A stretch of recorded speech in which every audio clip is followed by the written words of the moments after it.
پڑ جاتا ہے اس کے دل پر۔ دوسرا نقصان یہ ہے گناہ کرنے کی وجہ سے اللہ رب العالمین ایسے شخص جو گناہ کا ارتکاب کرتا ہے اللہ تعالیٰ اس کو شیطان کا ساتھی بنا دیتا ہے۔ ہم سے گناہ ہوا، غلطی ہوئی، خطا ہو گئی، اور اگر ہم نے رجوع نہیں کیا، توبہ اور استغفار نہیں کیا، اللہ رب العالمین ہمیں شیطان کا ساتھی بنا دیتا ہے۔ دلیل کے طور پر میں قرآن حکیم کی آیت آپ کے سامنے رکھنے لگا۔ اللہ رب العالمین نے بیان فرمایا وَمَن يَعْشُ عَن ذِكْرِ الرَّحْمَنِ نُقَيِّضْ لَهُ شَيْطَانًا فَهُوَ لَهُ قَرِينٌ۔ جو رحمان کے ذکر سے روگردانی کرتا ہے، جو اللہ رب العالمین کے ذکر سے اعراض کرتا ہے، جو رحمان کے ذکر سے اعراض کرتا ہے، وَمَن يَعْشُ عَن ذِكْرِ الرَّحْمَنِ نُقَيِّضْ لَهُ شَيْطَانًا فَهُوَ لَهُ قَرِينٌ۔ اللہ رب العالمین اس کے اوپر ایک ساتھی مسلط کر دیتا ہے، اللہ رب العالمین اس کے پیچھے ایک شیطان کو لگا دیتا ہے۔ ہمیشہ ہر وقت شیطان اس کے ساتھ، اس کے پیچھے لگا رہتا ہے، جہاں جہاں جاتا ہے، جو کام وہ کرتا ہے، شیطان اس کے پیچھے لگا رہتا ہے۔ انسان نماز پڑھنے کے لیے جاتا ہے، شیطان اس کو مسجد کے گیٹ سے واپس کر دیتا ہے۔ انسان اچھائی کی طرف، بھلائی کی طرف جاتا ہے، جھکتا ہے، شیطان اس کے پیچھے لگا رہتا ہے۔ گناہ کرنے کی وجہ سے، نافرمانی کی وجہ سے اچھائیوں سے اس کو پھیر دیتا ہے۔ اسی لیے اللہ کے نبی کریم صلی اللہ علیہ وسلم نے فرمایا کہ انسان جب گناہ کرتا ہے، گناہ پہ گناہ کرتا ہوا چلا جاتا ہے، اللہ سے توبہ نہیں کرتا، اللہ سے استغفار نہیں کرتا، معافی و تلافی نہیں کرتا، اللہ نے کہا ایسا شخص بے حس و بے حیا ہو جاتا ہے۔ دلیل کے طور پر میں آپ کے سامنے حدیث کا ایک چھوٹا سا ٹکڑا رکھ رہا ہوں۔ اللہ کے نبی نے بیان فرمایا اذا لم تستحی فاصنع ما شئت۔ جب انسان کے اندر سے حیا چلی جاتی ہے، شرم و حیا کا خاتمہ ہو جاتا ہے، تو انسان کا دل جو کہتا ہے وہ کرنے لگتا ہے، فاصنع ما شئت۔ اور یہ گناہ کی وجہ سے ہوتا ہے۔ اگر ہم گناہ پہ گناہ کرتے ہوئے چلے جاتے ہیں، اللہ رب العالمین ہماری زندگیوں سے شرم و حیا کا خاتمہ نکال کر کے پھینک دیتا ہے۔ جو دل میں آتا ہے انسان کو کرتا ہے۔ نماز کا وقت ہوگا، نماز نہیں پڑھے گا، مسجد کے گیٹ سے واپس چلا جائے گا۔ گناہ اور معصیت و نافرمانی کے کاموں کو دیکھے گا، لیکن اس سے اپنے آپ کو روک نہیں پائے گا۔ اللہ رب العالمین نے شرم و حیا کا خاتمہ کر دیا ہے، وہ اس میں ملوث ہو جائے گا۔ سماج اور معاشرے کے بڑے بڑے غیور اور بزرگ حضرات بیٹھے رہیں گے، گناہ کرنے کی وجہ سے اس کی زندگی سے شرم ختم ہو جائے گا، حیا ختم ہو جائے گا، وہ سارے لوگوں کے سامنے آ کر کے اس گناہ کا ارتکاب کرے گا۔ یہ گناہ کرنے کا ایک سب سے بڑا اور سب سے اہم نقصان ہے کہ شرم و حیا کا خاتمہ ہو جاتا ہے۔ اور تیسرا سب سے اہم نقصان، گناہ کی وجہ سے اللہ تعالیٰ علم کو ہم سے اٹھا لیتا ہے۔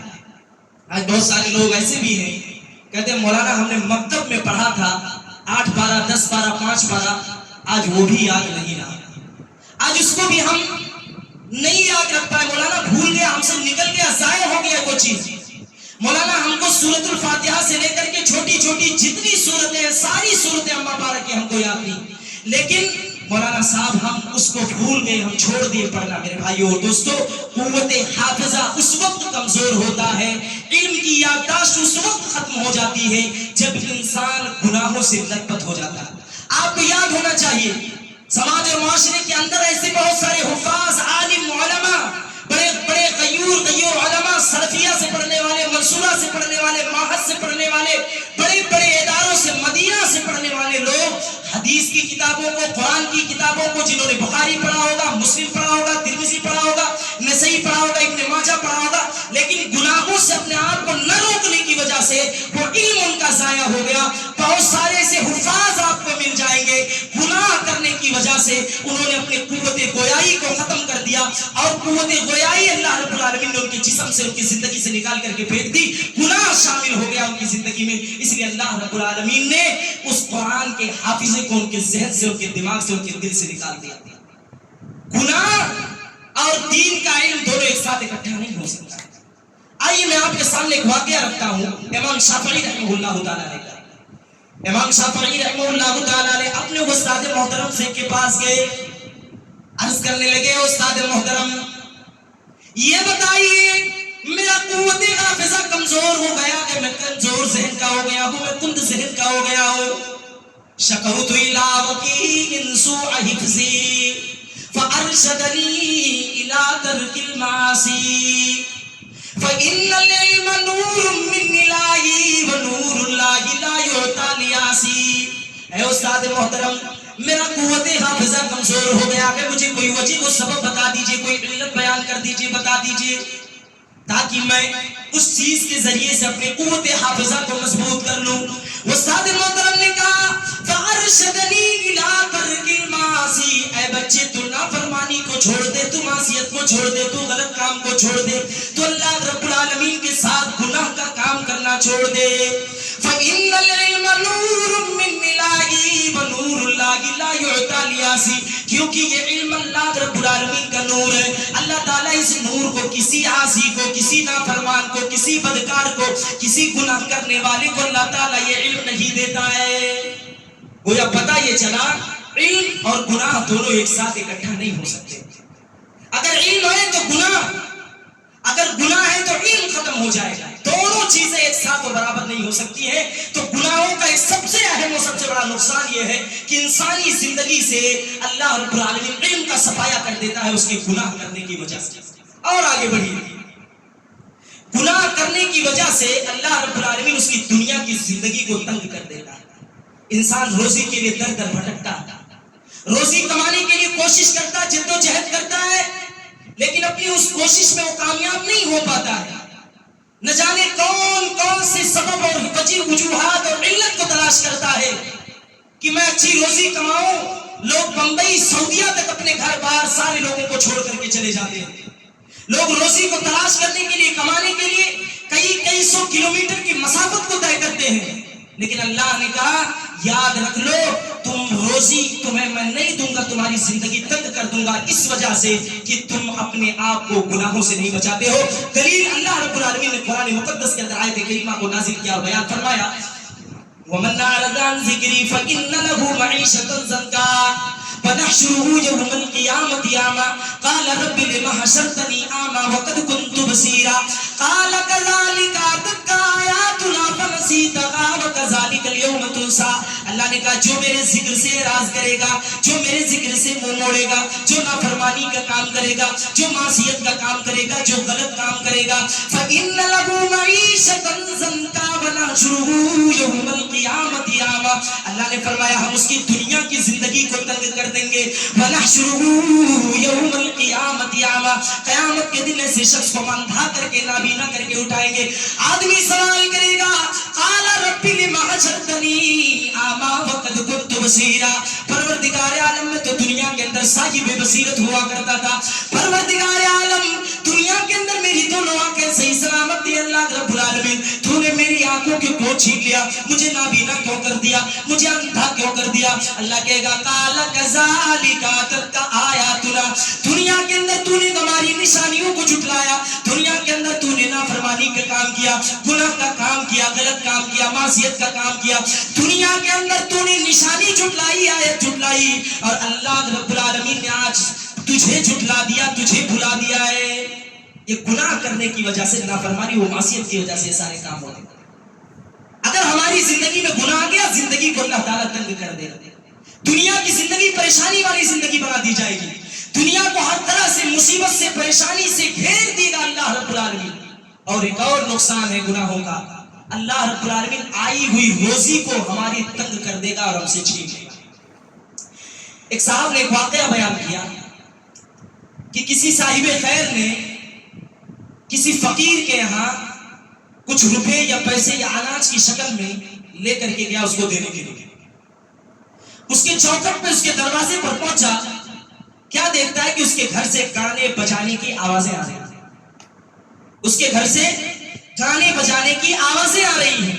وہ آدمی زکات نکال کر کے کھانے پینے کی چیزوں کو لے کر کے اس کے چوکھٹ سے واپس چلا آیا. کس وجہ سے؟ نافرمانی و معصیت کرنے کی وجہ سے، گناہوں کی وجہ سے، غلط کاموں کی وجہ سے. اللہ رب العالمین آئی ہوئی روزی کو چھین لیتا ہے، تنگ کر لیتا ہے. اور حدیث کے اندر نبی مکرم صلی اللہ علیہ وسلم نے بھی بیان فرمایا، دلیل اس طرح سے ہے. نبی کائنات نے بیان فرمایا وَإِنَّ الرَّجُلَ لَيُحْرَمُ الرِّزْقَ بِخَطِيئَةٍ يَعْمَلُهَا. انسان کے کچھ گناہوں کی وجہ سے، کچھ نافرمانیوں کی وجہ سے، کچھ غلط کاموں کی وجہ سے اللہ رب العالمین اس کی روزی کو چھین لیتا ہے، اس کی روزی کو تنگ کر دیتا ہے.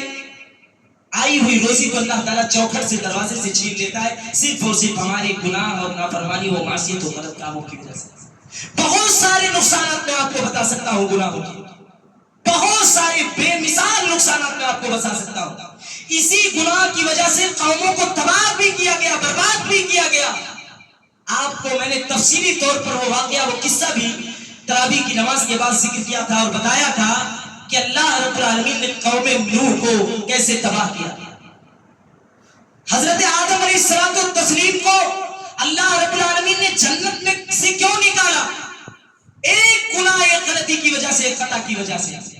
حضرت نوح کو سمندری طوفان سے کیوں ختم کر دیا گیا، کیوں تباہ کر دیا گیا؟ ایک غلطی، ایک خطا اور ایک گناہ کرنے کی وجہ سے۔ بہت سارے انبیاء کو اللہ رب العالمین نے، اب قوموں کو اللہ رب العالمین نے تباہ و برباد کر دیا، صرف ایک گناہ اور ایک غلطی اور ایک خطا کی وجہ سے۔ آپ کو یاد ہونا چاہیے جنگ احد کا واقعہ، جنگ احد کا واقعہ آپ کو یاد ہونا چاہیے۔ نبی اکرم صلی اللہ علیہ وسلم نے کچھ صحابہ کو پہاڑ کے کچھ ٹیلے پر اور کارنر پر اللہ کے نبی کریم صلی اللہ علیہ وسلم نے نشانہ لگا کر کے بٹھا رکھا تھا کہ جب دونوں فوجیں آپس میں لڑیں گی، ٹکرائیں گی، یہاں سے مت ہلنا، تم اسی جگہ پر قائم و دائم رہنا، یہاں سے ہلنا مت۔ اللہ رب العالمین نے کہا ہم نے جنگ بدر میں مسلمانوں کی مدد فرمائی، 70 کافروں کو شہید کروایا، 70 کو قیدی بنوایا۔ مسلمان میری بات مان رہے تھے، مسلمان نافرمانی سے دور تھے، مسلمان میری باتوں پر عمل کر رہے تھے، میرے نبی کی باتوں پر عمل کر رہے تھے مسلمان۔ اللہ رب العالمین نے کہا لیکن جب جنگ احد کا معاملہ آیا، لوگوں نے اللہ کی نافرمانی کی، اللہ کی بات کو نہیں مانا، نبی کی بات کو نہیں مانا، نبی کی بات کو جھٹلایا، گناہ کا کام کیا، نافرمانی کا کام کیا۔ آپ کو یاد ہونا چاہیے جنگ احد کے میدان میں جب دونوں فوجیں آپس میں لڑنے لگی، دونوں فوجیں آپس میں کود پڑی، جنگ کرنے لگی، کافروں پر اللہ رب العالمین نے مسلمانوں کو غلبہ دے دیا۔ کافروں سے اللہ، مسلمان جنگ جیت ہی گئے تھے، جنگ جیت گئے تھے بالکل اچھی طریقے سے، لیکن اللہ کے نبی صلی اللہ علیہ وسلم نے کچھ صحابہ کو پہاڑ کے ٹیلے پر بٹھا کر کے رکھا تھا۔ اے صحابہ، جب تک میری اجازت نہ آئے گی، جب تک میرا آرڈر، میرا حکم نہ آئے گا، تو پہاڑ کے فلاں ٹیلے سے ہلنا نہیں۔ لیکن صحابہ نے کیا کیا؟ اللہ کے نبی کریم صلی اللہ علیہ وسلم کی نافرمانی کی، معصیت کا کام کیا۔ نبی کی باتوں کو نہ ماننا گویا ایک بہت بڑا گناہ اور جرم۔ اللہ کے نبی کی بات کو نہیں مانا اور اس پہاڑ کے ٹیلے کو، ڈھانچے کو چھوڑ کر کے اتر کر کے چلے آئے۔ اللہ رب العالمین نے کہا ہم نے مسلمانوں کو فتح دے دیا تھا، وَلَقَدْ صَدَقَكُمُ اللَّهُ، ہم نے مسلمانوں پر اپنا وعدہ سچ کر دیا تھا، ان کو فتح یابی دے دی تھی، لیکن مسلمانوں نے نافرمانی کی، مسلمانوں نے غلط کام کیا، میرے نبی کی بات کو نہیں مانا۔ نبی نے کہا تھا ٹیلے کے فلاں جگہ سے ہلنا نہیں۔ اللہ رب العالمین نے اس جیتی ہوئی بازی کو مسلمانوں سے پلٹ دی اور کافر غلبہ پا گئے۔ یہاں تک معاملہ آ گیا نبی مکرم صلی اللہ علیہ وسلم کی ساتھ پر اٹیک ہونے لگا، نبی اکرم صلی اللہ علیہ وسلم کے دندان مبارک شہید ہو گیا۔ اللہ کے نبی کریم صلی اللہ علیہ وسلم کا چہرہ سرخ ہو گیا کون سے؟ اللہ کے نبی کو ظالموں نے مکہ کی طرف راہ اڑا دی کہ محمد تو نعوذ باللہ مارا گیا، محمد تو ہلاک کر دیا گیا، محمد کو تو ہم نے مار دیا، محمد کو تو ہم نے ختم کر دیا۔ اسی جنگ احد میں ایک نافرمانی کرنے کی وجہ سے، ایک غلطی کی وجہ سے، ایک خطا کی وجہ سے اللہ نے جیتی ہوئی بازی کو مسلمانوں کے لیے پلٹ دیا اور الٹا دیا اور وہ جنگ ہار گئے۔ 70 مسلمان اس جنگ میں شہید کر دیے گئے اور جیتی ہوئی بازی کو اللہ رب العالمین نے واپس کر دیا اور پلٹا دیا۔ میرے بھائیو اور دوستو، صرف ایک نافرمانی اور ایک غلطی اور ایک خطا کی وجہ سے جیتی ہوئی بازی کو اللہ رب العالمین نے واپس کر دیا۔ یہ گناہ کا نقصان، یہ غلطی اور خطا کا نقصان ہے میرے بھائیو اور دوستو۔ قوم نوح کو، قوم عاد کو، قوم سمود کو، قوم نوح علیہ السلام نے اپنی قوم کو 950 سال تک سمجھایا، 9 گھنٹہ نہیں، 9 منٹ نہیں، 9 سال نہیں، 90 سال نہیں، 950 سال تک اپنی قوم کو سمجھایا، نہیں مانی، سرکشی پہ تلے تھے، طغیانی پہ تلے تھے، گناہ پہ گناہ، نافرمانی پہ نافرمانی کرتے رہے۔ اللہ نے عذاب دیا، پوری قوم کو سفید ہستی سے مٹا کر کے نیست و نابود کر دیا۔ کس وجہ سے؟ غلطی کی وجہ سے، گناہ کرنے کی وجہ سے، نافرمانی کرنے کی وجہ سے۔ اور آج ہمارا سماج صاحب ہے، ہمارا معاشرہ ایسا، پوری زندگی گناہوں سے لت پت ہے، پوری زندگی نافرمانیوں سے لت پت ہے، کہیں اللہ کی نافرمانی، کہیں بندوں کی نافرمانی، کہیں سماج کی نافرمانی، اور گناہ اور معصیت کے کام ہماری پوری زندگی کے اندر بھرے ہوئے ہیں، پڑے ہوئے ہیں، لیکن بندہ اللہ کے حضور آ کر کے توبہ اور استغفار کرنے کو بھی نہیں سوچتا۔ میں آپ کو بتاؤں، یاد ہونا چاہیے آپ کو واقعہ بھی، نبی اکرم صلی اللہ علیہ وسلم کے ایک صحابی ہیں، انہوں نے کہا تھا انکم لتعملون اعمالا هي ادق في اعینکم من الشعر ان كنا لنعدها على عهد النبي صلی اللہ علیہ وسلم من الموبقات۔ آج یہ سماج جس کو گناہ نہیں سمجھ رہا ہے نا، آج لوگ چوری بھی کرتے ہیں، چوری زناکاری بھی کرتے تو بھی لوگ اس کو چھڑانے پہ لگے، چوری کر لیتے ہیں، لوگ غلط کام کر لیتے ہیں، برائی کا ارتکاب کر لیتے ہیں، کسی کے گھر میں گھس کر کے ڈاکہ ڈال لاتے ہیں، کسی کو گالی دے دیتے ہیں، کسی کو برا بھلا کہہ دیتے ہیں، سماج اس کو گناہ ہی نہیں سمجھتا ہے۔ حضرت عبداللہ بن عمر رضی اللہ تعالیٰ عنہ، انس بن مالک رضی اللہ تعالیٰ عنہ نے کہا آج سماج جس گناہ کو گناہ نہیں سمجھتا ہے، نبی مکرم کے زمانے میں لتعملون اعمالا هي ادق في اعینکم من الشعر ان كنا لنعدها على عهد النبي صلی اللہ علیہ وسلم من الموبقات، ہم اس کو نبی مکرم صلی اللہ علیہ وسلم کے زمانے میں اس کو ہلاک کرنے والے گناہوں میں شمار کرتے تھے، ہلاک کرنے والے گناہوں میں، اور آج ہم گناہ کو گناہ ہی نہیں سمجھتے۔ کیسے یہ گناہ ختم ہوگا، یہ نافرمانی ختم کیسے ہوگی؟ ہم نے آپ کو ڈیفینیشن بتایا، ہم نے آپ کو گناہ کو ظاہر کرنے والے کا انجام بتایا اور گناہ کرنے کے نقصانات بتائے۔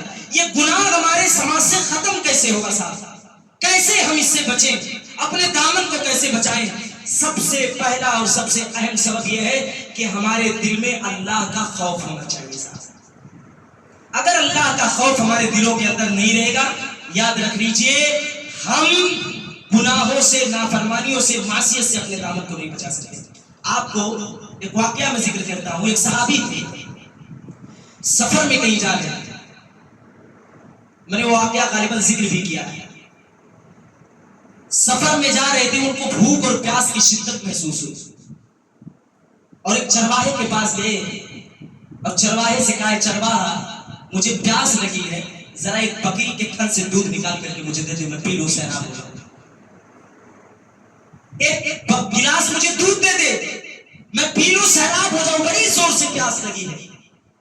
اس آدمی نے کہا، چرواہے نے کہا میں آپ کو نہیں جانتا ہوں، لیکن یاد رکھ لیجئے میں اپنے مالک کے امانت میں خیانت نہیں کرنے والا ہوں۔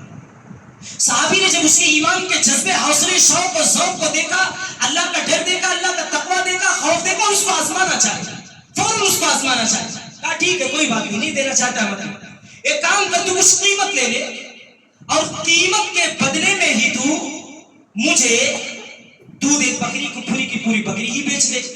اس سے کیا ہوگا، جب تیرا مالک تجھ سے سوال کرے گا بتا دینا کہ بھیڑیا آیا، بکری کو پکڑ کر کے لے کر کے چلا گیا، تیرا مالک بھی خوش، تو بھی خوش، تجھے پیسے بھی مل جائیں گے، میری بھوک اور پیاس کی شدت بھی ختم ہو جائے گی۔ اس چرواہے کے جواب کو سنیے گا میرے بھائیوں، ایک معمولی سا چرواہا، ایک حقیر سا چرواہا جس کی ہماری سماج میں کوئی عزت اور کوئی ویلو نہیں، اس نے کہا آپ جو بھی ہو، کل قیامت کے دن جب اللہ ہم سے سوال کرے گا، پوچھے گا اللہ رب العالمین تو نے اپنے مالک کی امانت میں خیانت کیوں کی، میں اس کیوں کا جواب اللہ رب العالمین کو کیا دوں گا؟ اور اے صحابی تو اس کیوں کا جواب مجھے بتا دے، میں تجھے ایک کیا پوری کی پوری بکری ہبا کر دیتا ہوں، تو پیاس نہیں، بھوک نہیں، اپنے پورے خاندان کی پیاس اور بھوک کو مٹا لے، لیکن صرف رب العالمین کے اس کیوں کا جواب مجھے دے دے۔ جب اللہ سوال کرے گا، میدان محشر کا عالم ہوگا، کوئی کسی کے کام نہیں آئے گا، پرسان حال نہیں ہوگا، اس اللہ کے کیوں کا جواب مجھے دے دے، میں پوری کی پوری بکری تجھے ہبا کر دوں گا، صرف اس کیوں کا جواب تو مجھے دے دے۔ یہ خوف اپنے دل میں پیدا کیجئے، گناہوں سے آٹومیٹک اپنی زندگی سے باہر آ جائے گا۔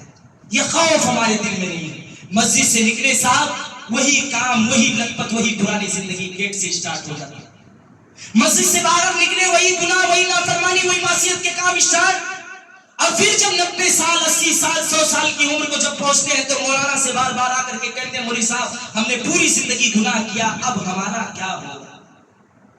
اس لیے وقت کو غنیمت سمجھو۔ آپ کو میں بتاؤں، حضرت ابو بکر صدیق رضی اللہ تعالیٰ، عمر فاروق رضی اللہ تعالیٰ، علی بن ابی طالب رضی اللہ تعالیٰ، ان کے دلوں میں اللہ کا اتنا خوف تھا، اتنا خوف تھا۔ حضرت ابو بکر رضی اللہ تعالیٰ عنہ ایک بار راستے میں کہیں سے جا رہے تھے، کہیں سے آپ کا گزر ہو رہا تھا، ایک پیڑ کے نیچے بیٹھ کر کے سایہ لینے لگے اور پیڑ کو دیکھتے دیکھتے کہا کاش کہ میں یہ پیڑ ہوتا، کاش کہ میں یہ پیڑ ہوتا، لوگ مجھے کاٹ کر کے لکڑیاں جلا دیتے، قیامت کے دن اللہ رب العالمین حساب و کتاب نہ لیتا۔ حضرت عمر کہا کرتے تھے کاش کہ میں کسی درخت کا پتا ہوتا، بکریاں مجھے کھا لیتی اور نگل لیتی، میرا حساب نہ ہوتا۔ حضرت عمر نے کہا تھا آخری وقت میں جب ان کو نیزہ مار دیا گیا وہ بستر مرگ پر آ گئے، انہوں نے لوگوں سے کہا تھا اے لوگوں اللہ رب العالمین مجھے جنت میں نہ داخل کرے، اللہ تعالیٰ مجھے جہنم میں نہ داخل کرے، اللہ رب العالمین مجھے میرے عمل کا کوئی بھی بدلہ نہ دے، میرا سارا کا سارا کام برابر برابر رہے، مجھے کوئی کم نہیں ہے۔ اللہ سے یہ اتنا ڈرتے تھے وہ صحابی جن کو اللہ کے نبی نے کہا تھا عمر فی الجنہ، ابو بکر فی الجنہ، علی فی الجنہ وعثمان فی الجنہ، سارے صحابہ کو عشر مبشرہ کے جتنے صحابی تھے سارے صحابہ کو کہا تھا کہ یہ سارے کے سارے جنتی ہے۔ ہم گنہگاروں کا معاملہ تو یہ ہونا چاہیے، چلتے پھرتے اللہ سے ڈرتے رہنا چاہیے، خوف کھاتے رہنا چاہیے۔ یہ وہ صحابی ہیں جن کو اللہ کے نبی نے دنیا کے اندر ہی جنت کی بشارت دے دی تھی، جنت کی خوشخبری دے دی تھی۔ ان کے دل میں اللہ کا خوف اتنا تھا، اللہ کا تقویٰ، اللہ کا ڈر اتنا تھا۔ یاد رکھ لیجیے دل کے اندر اللہ کا خوف اگر نہیں رہے گا ہم گناہوں سے اپنے آپ کو نہیں بچا پائیں گے۔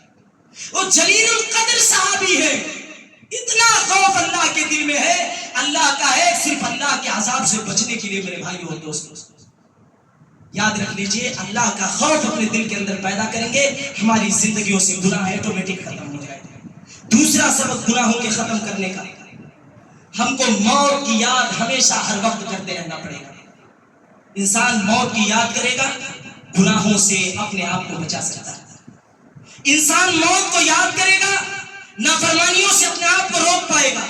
انسان موت کو یاد کرے گا کسی بھی گناہ کے کرنے کے وقت اگر انسان کے دل میں موت کا خیال آ جائے کہ اسے اس دنیا سے رخصت ہونا ہے، اس کا انتقال ہونا ہے، اس کی وفات ہونی ہے، اس کو ایک دنیا سے اس دن مرنا ہے، یاد رکھ لیجیے میرے بھائی اور دوستوں وہ گناہ سے اپنے ہاتھ کو روک لیں۔ موت کا خوف آپ کو یاد رہنا چاہیے ہر وقت۔ یہ موت کا خوف ہمارے دل سے نکل گیا، ہم گناہوں سے بے دور ہو گئے۔ ارے موسیٰ علیہ السلام فرشتہ آیا ان کے پاس اور کہا موسیٰ تمہارا وقت کمپلیٹ ہو گیا، ٹائم کمپلیٹ ہو گیا۔ موسیٰ نے ایک تھپڑ اس کو رسید کیا، اس کی دونوں آنکھوں کی بینائی چلی گئی۔ اللہ کے پاس فرشتہ گیا، اے اللہ رب العالمین تو نے اپنے کس بندے کے پاس مجھے بھیج دیا ہے؟ وہ تو موت کا خواہش مند ہی نہیں، موت کا طلبگار ہی نہیں ہے۔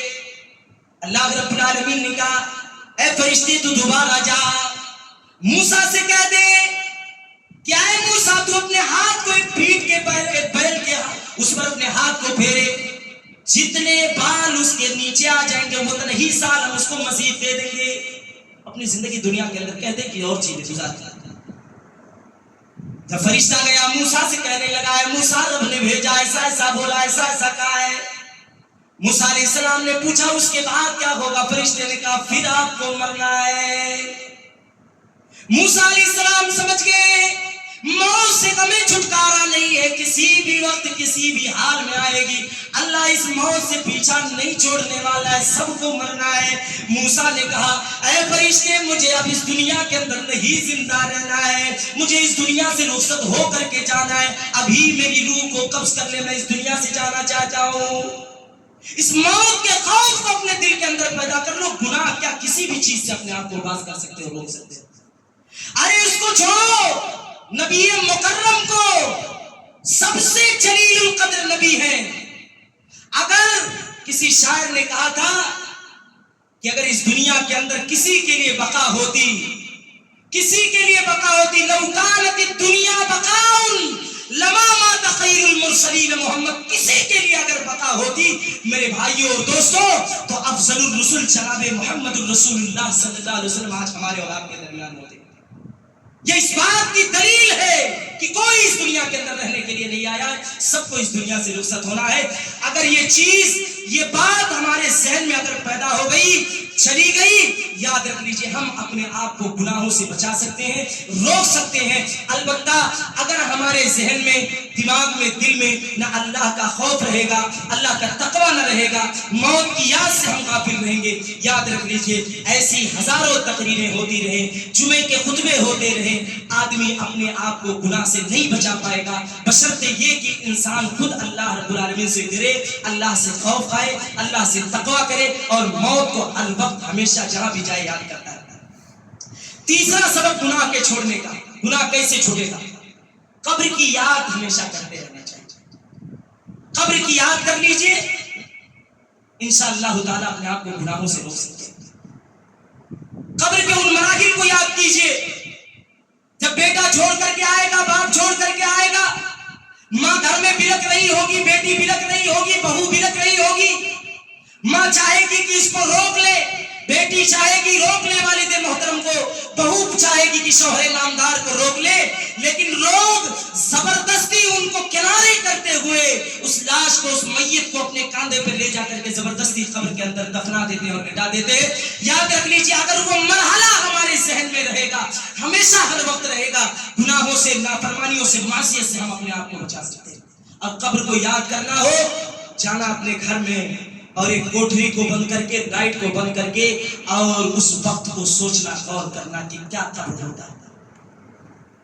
یہاں تو پنکھا ہے، گرمی لگ رہی ہے، حافظ جی کو جلدی سے چالو کرو، مقتدیوں کو گرمی لگ رہی ہے جلدی سے چالو کرو، ادھر سے کسی کا فون آ جائے گا، صاحب اے سی لگاؤ مسجد کے اندر، مقتدیوں کو گرمی لگ رہی ہے۔